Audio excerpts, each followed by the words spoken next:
Hello friend, स्वागत आहे तुमचे MPSC ॲस्पिरंट या यूट्यूब चॅनलवर. मित्रांनो, MPSC कंबाईन PIQ सिरीज आपण चालू केली आहे. तर त्यामध्ये PSI STI ASOच्या सर्व प्रीलियम क्वेश्चन पेपर आपण बघणार आहोत.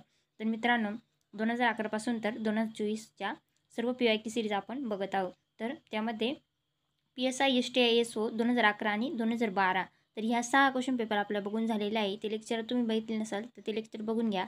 अत्यंत महत्त्वाची अशी PIQ सिरीज आहे. आयोगाने कशा प्रकारचे प्रश्न विचारले आहे, आयोगाचा कोणत्या टॉपिकवर भर आहे, तसेच किती प्रश्न रिपीट झाले आहे, ते पॉईंट तुमचे या PIQ सिरीजमधून नक्कीच कव्हर होतील. तर मित्रांनो, आज आपण PSI प्रीलिम एक्झाम 2013ची बघणार आहोत. तर त्यामधील आपली मॅथचे आणि सायन्सचे क्वेश्चन काही बघून झालेले आहे. तर बाकीचे क्वेश्चन आज आपण बघणार आहोत.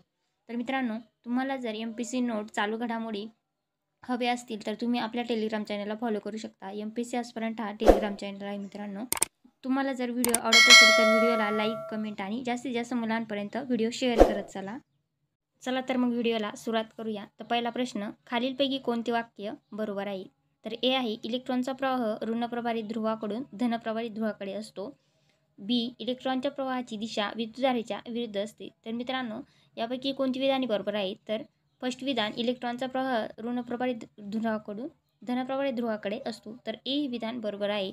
तसेच इलेक्ट्रॉनच्या प्रवाहाची दिशा विद्युतधारेच्या विरुद्ध असते. तर बी पण ही विधान बरोबर आहे. कारण इलेक्ट्रॉनची दिशा कशी असते तर ती विद्युतधारेच्या विरुद्ध असते आणि इलेक्ट्रॉनचा प्रवाह हा ऋण प्रवाहाकडून धन प्रवाहाकडे असतो. तर ए ही विधान पण बरोबर आहे. तर यानुसार ऑप्शन 3 हे करेक्ट आन्सर आहे. नेक्स्ट क्वेश्चन, मृगजळ पुढीलपैकी कोणत्या कारणामुळे दिसते? तर ए आहे, प्रकाश किरणांचे संपूर्ण आंतरिक परावर्तन व वातावरणाचे वरच्या दिशेने वक्रीकरण किंवा अपवर्तन. सेकंड, प्रकाश किरणांचे संपूर्ण आंतरिक परावर्तन व वातावरणाचे खालच्या दिशेने वक्रीकरण किंवा अपवर्तन. थर्ड काय आहे, प्रकाश किरणांचे जमिनीवरून परावर्तन. फोर्थ आहे, प्रकाश किरणांचे जमिनीवरून वक्रीकरण किंवा अपवर्तन. तर मित्रांनो, मृगजळ हे कोणत्या कारणामुळे दिसते? तर प्रकाश किरणांचे संपूर्ण आंतरिक परावर्तन होत असते व वातावरणाचे वरच्या दिशेने वक्रीकरण होत असते किंवा अपवर्तन दिसत असते. तर मित्रांनो, ऑप्शन फर्स्ट हे करेक्ट आन्सर आहे. नेक्स्ट क्वेश्चन, यादी फर्स्टमध्ये काय दिलं आहे? विद्युत उपकरण. सेकंडमध्ये सामान्यतः पॉवर. तर जोड्या लावायला सांगितले आहे. तर ए आहे, रेडिओ संच. तर रेडिओ संचची जोडी कशात लागेल तर किती पॉवर असते? तर थर्डला लागेल 80 वॅट. त्यानंतर TV संच, तर त्याची पॉवर किती असते? सामान्यतः पॉवर ही 120 वॅट असते. फ्रीजची तर ती 150 वॅट असते आणि इलेक्ट्रिक प्रेस म्हणजे इस्त्रीची ही 750 वॅट असते. तर यानुसार योग्य आन्सर कोणतं असेल तर ऑप्शन 3. नेक्स्ट क्वेश्चन, वनस्पती तेलाचे शपन केले की त्यापासून वनस्पती तूप मिळते. या अभिक्रियेत कोणते उत्प्रेरक कार्य करते? तर ऑप्शन आहे manganese oxide, rainy nickel, third cobalt आणि फोर्थ आहे झिंक. तर मित्रांनो, वनस्पती तेलाचे शपन केले की त्यापासून वनस्पतीचं तूप मिळतं. तर या अभिक्रियेत कोणते उत्प्रेरक कार्य करत असते? तर ते रेनी निकेल कार्य करत असते. तर ऑप्शन सेकंड हे करेक्ट आन्सर आहे. नेक्स्ट क्वेश्चन, खालीलपैकी कोणते वाक्य बरोबर आहे? तर ए आहे, कमी विद्युत रोधासाठी कमी लांबीची जाड तार वापरतात. बी, जास्त विद्युत रोधासाठी कमी लांबीची बारीक थिन तार वापरतात. तर यापैकी कोणती विधान बरोबर आहे? तर मित्रांनो, कमी विद्युत रोधासाठी कमी लांबीची जाड तार वापरली जाते. तर ए ही विधान बरोबर आहे. परंतु जास्त विद्युत रोधासाठी कमी लांबीची बारीक तार वापरतात. तर हे विधान चुकीचं आहे. तर यानुसार फक्त वाक्य ए बरोबर आहे. तर ऑप्शन फर्स्ट हे करेक्ट आन्सर आहे.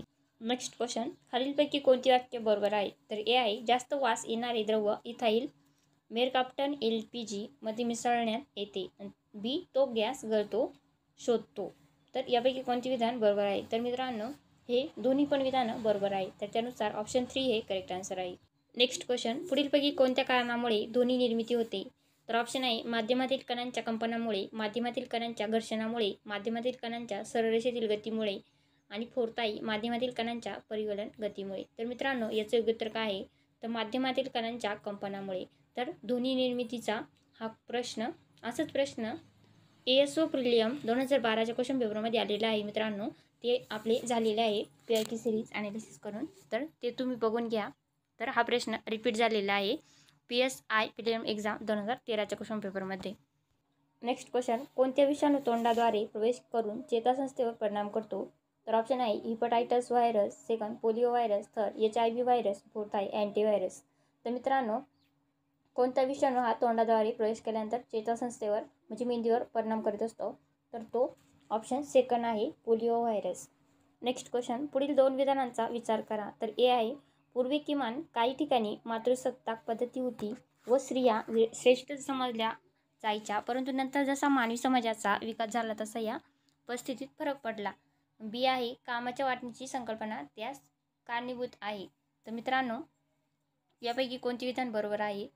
पूर्वी किमान काही ठिकाणी मातृसत्ताक पद्धती होती व स्त्रिया श्रेष्ठ समजल्या जायच्या, परंतु नंतर जसा मानवी समाजाचा विकास झाला तसा या परिस्थितीत फरक पडला. तर मित्रांनो, ए हे विधान बरोबर आहे आणि कामाच्या वाटणीची संकल्पना त्यास कारणीभूत आहे. तर बी हे पण विधान करता कारण बरोबर आहे. तर यानुसार योग्य आन्सर कोणतं असेल? तर ऑप्शन सेकंड, प्रथम विधान बरोबर व दुसरे प्रथम विधानाकरता कारण आहे. नेक्स्ट क्वेश्चन, ज्योतिबा फुले यांना महात्मा ही पदवी कोणी दिली? तर ऑप्शन आहे मुंबईचे नागरिक, ब्रिटिश सरकार, तिसरं पुणेकर जनता आणि फोर्थ आहे सातारकर जनता. तर मित्रांनो, हा प्रश्न ASO प्रिलिम एक्झाम 2012च्या मध्ये येऊन गेलेला आहे आणि आता ही कोणती आपण बघत आहोत? तर PSI प्रिलिम एक्झाम 2013ची बघत आहोत. तर मित्रांनो, आतापर्यंत 2 प्रश्न रिपीट झालेले आहे, 2012च्या क्वेश्चन पेपरमधले 2013च्या क्वेश्चन पेपरमध्ये. तर या प्रश्नाचे योग्य उत्तर कोणते आहे? तर मुंबईचे नागरिक. तर मुंबईच्या नागरिकांनी ज्योतिबा फुले यांना महात्मा ही पदवी दिली होती.